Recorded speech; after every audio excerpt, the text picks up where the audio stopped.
Forget everything you know about the charming outlaw who robbed the rich to give to the poor. Because A24’s, The Death of Robin Hood, is here to tell you that the legend was a complete lie. This isn't a fun bow and arrow adventure. This is a grim, hyper-violent, pitch-black revisionist anti-western. Think Logan meets the Revenant, set in the freezing, brutal mud of 1247 AD. Director Michael Sarnowski literally strips the folklore bare, turns the hero into a ruthless monster, and forces us to look at the collateral damage of heroic crimes. Is it a masterpiece, or does it completely run out of steam?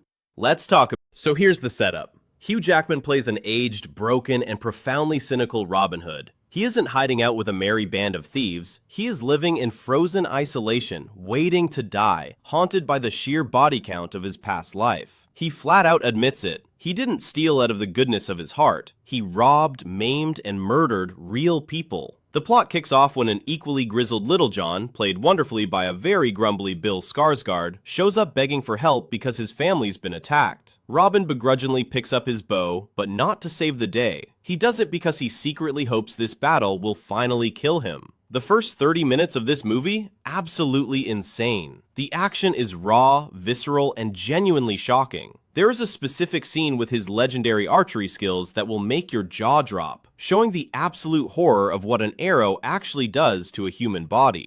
But here's where the movie is going to completely split the audience. And if you are heading into the theater expecting a 2-hour medieval John Wick, you need to check your expectations right now. After a massive, bloody showdown, a gravely injured Robin is taken to a remote island priory run by Sister Bridget, played by the brilliant Jodie Comer. And the movie abruptly shifts gears. It goes from a blood-soaked action thriller to a deeply quiet, atmospheric hospice drama about an evil man trying to figure out if his soul can ever be redeemed. For the UK and Aussie audiences who love heavy, slow-burn folk dramas, Pat Scola's cinematography here is stunning. It's gothic, moody, and gorgeous. But for mainstream US audiences used to fast pacing, this second half is going to feel like a massive speed bump. It trades the adrenaline for philosophy, focusing on a broken old killer sitting around with orphans, an underwritten young girl, and a sassy leper played by Murray Bartlett underlayered.